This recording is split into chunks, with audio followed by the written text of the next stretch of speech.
तो बच्चों, आज हम जानेंगे क्रॉलिंग एनिमल्स यानी रेंगने वाले जानवरों के बारे में। तो ये है बच्चों स्नेक। हिंदी में इसे सांप कहते हैं। ये रेंग कर चलता है और जहरीला होता है। ये है बच्चों कैटरपिलर। हिंदी में इसे इल्ली कहते हैं और ये तितली का बच्चा होता है। ये है बच्चों कोमोडो ड्रैगन। हिंदी में इसे कोमोडो ड्रैगन कहते हैं। ये दुनिया की सबसे बड़ी छिपकली है। ये है बच्चों अर्थवर्म। हिंदी में इसे केंचुआ कहते हैं और ये मिट्टी को उपजाऊ बनाता है। ये है बच्चों मिलीपीड। हिंदी में इसे मिलीपीड कीड़ा कहते हैं और इसके बहुत सारे पैर होते हैं। ये है बच्चों स्नेल। हिंदी में इसे घोंघा कहते हैं और ये अपने घर यानी खोल को साथ लेकर चलता है। ये है बच्चों गेको। हिंदी में इसे गेको ही कहते हैं और ये दीवार पर भी चढ़ सकता है।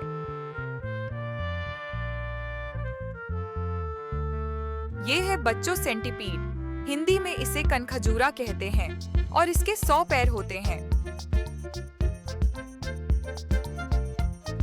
ये है बच्चों लॉबस्टर। हिंदी में इसे लॉबस्टर कहते हैं और ये पानी में रहता है। ये है बच्चों एंट। हिंदी में इसे चींटी कहते हैं और ये बहुत मेहनती होती है।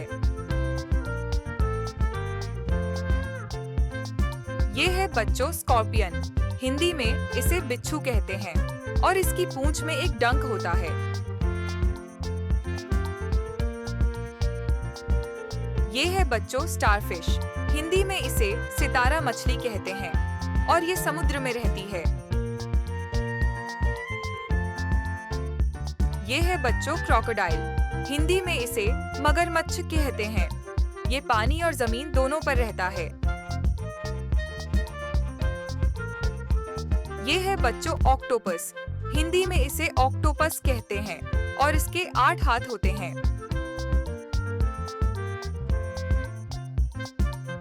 ये है बच्चों सैलामेंडर। हिंदी में इसे सलामेंडर कहते हैं।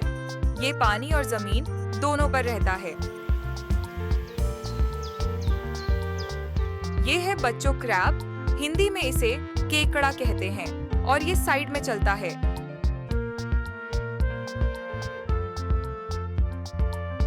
ये है बच्चों टॉर्टोइस। हिंदी में इसे कछुआ कहते हैं और ये बहुत धीरे चलता है। ये है बच्चों लिजर्ड। हिंदी में इसे छिपकली कहते हैं और ये हमें दीवारों पर भी दिखाई देती है। ये है बच्चों स्पाइडर। हिंदी में इसे मकड़ी कहते हैं। ये जाला बनाती है और शिकार फंसाती है। ये है बच्चों बीटल। हिंदी में इसे भृंग कहते हैं। इसके चमकदार पंख होते हैं।